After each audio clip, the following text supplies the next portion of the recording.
પાટણ જિલ્લાના સમીમાં પેઢી દર પેઢીથી ભાજપ સાથે જોડાયેલા કાર્યકર્તાને ટિકિટ ન મળતા બળવો ફાટી નીકળ્યો છે. ભાજપમાં નારાજ કાર્યકર્તાએ ટિકિટ ન મળતા અપક્ષમાં ઉમેદવારી નોંધાવી છે.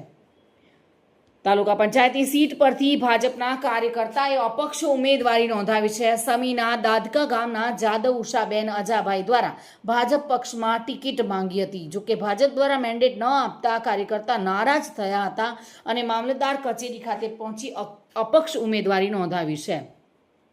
દાદકા ગામના અપક્ષ ઉમેદવાર તરીકે જ્યારે મામલતદાર કચેરી ખાતે પહોંચ્યા હતા ત્યારે મોટી સંખ્યામાં ગામના લોકો પણ તેમની સાથે જોડાયા છે. ભાજપમાંથી મેન્ડેટ ન મળતા અપક્ષમાં મોટી લીડ સાથે વિજય મેળવીને ભાજપને બતાવી દેવાનો દાવો કરવામાં આવી રહ્યો છે. જાદવ ઉષાબેન અજાભાઈ કનિજ છાત તાલુકા પંચાયત સીટ ઉપર ઉમેદવારી નોંધાઈ છે. અપક્ષ અપક્ષ ઉમેદવારી નોંધાવવાનું કારણ શું? ભાજપમાં ટિકિટ માંગી હતી ને વર્ષોથી ડોહાબા કઢ્યા વખતથી ભાજપમાં છીએ પણ ટિકિટ ના મળી તો અસંતોષ છે થોડો. ભારતીય જનતા પાર્ટીથી જે ટિકિટ ના મળવાના કારણે અસંતોષથી તમે જે અપક્ષમાં ઉમેદવારી નોંધાઈ છે, એવી મહેનત રહેશે ને કેવો આશા વ્યક્ત કરો છો? અમે કમ્પ્લીટ જીતથી બહાર આવશું અને જીતીને આવીને ભાજપ ભેગા બેસશું.